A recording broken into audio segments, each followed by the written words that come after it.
بسم اللہ الرحمن الرحیم۔ السلام علیکم۔ کیا آپ جانتے ہیں کہ آپ کی جیب میں موجود کرنسی نوٹ پر لکھی تحریر حامل ھذا کو مطالبے پر ادا کرے گا کا مطلب کیا ہے؟ اگر نہیں تو آئیے آپ کو بتاتے ہیں۔ اس کا مطلب یہ ہے کہ آپ کی حکومت آپ کے مطالبے پر اس نوٹ کے برابر سونا ادا کرنے کا پابند ہے۔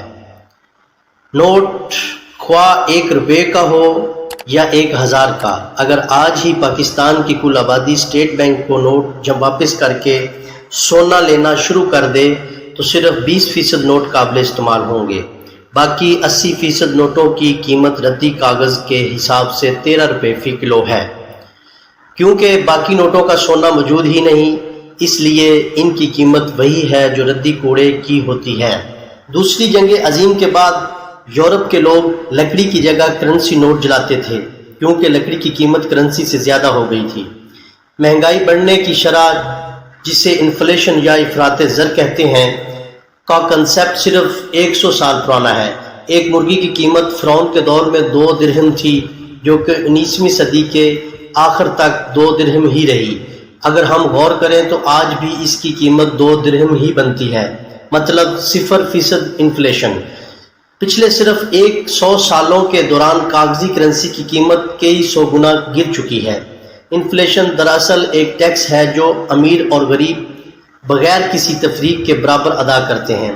آج غربت اور افلاس کی سب سے بڑی وجہ ہی پیپر کرنسی اور اس پر دیا جانے والا سود ہے۔ جب ہم IMF یا کسی دوسرے عالمی ادارے سے ڈالرز میں قرضہ لیتے ہیں تو اصل میں ڈالرز ہمارے پاس منتقل نہیں ہوتے، بلکہ امریکہ میں ہی کسی بینک میں موجود ایک اکاؤنٹ میں صرف کمپیوٹر کے ذریعے ٹرانزیکشن ہوتی ہے۔ اس اکاؤنٹ میں بھی ڈالرز منتقل نہیں ہوتے۔ آج تک دنیا میں موجود ڈالر کا صرف 3% چھاپا گیا ہے، باقی 97% ڈالر صرف کمپیوٹر کی ہارڈ ڈسکس میں ہی محفوظ ہے۔ IMF کے چارٹر میں یہ بات تحریر ہے کہ کوئی ملک سونے اور چاندی کے سکے جاری نہیں کر سکتا، جیسے پہلے وقتوں میں ہوتے تھے۔ اگر کرے گا تو IMF یا ورلڈ بینک ایسے ملک کو قرض نہیں دے گا۔ امریکہ سمیت دنیا میں کئی سربراہ مملکت اس بات پر قتل ہو چکے ہیں کیونکہ انہوں نے اپنی کرنسی یا سونے اور چاندی کے سکے جاری کرنے کی کوشش کی تھی۔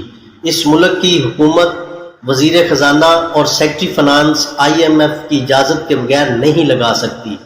IMF قرضہ دیتے ہوئے سب سے پہلی شرط پرائیویٹائزیشن یعنی نجکاری کی رکھتا ہے اور اس کے بعد قرض دیا جاتا ہے۔ کبھی غور کیجئے گا کہ ایسا کیوں ہے؟ نجکاری کا مطلب ہے کہ حکومت اہم سرکاری ادارے فروخت کر دے۔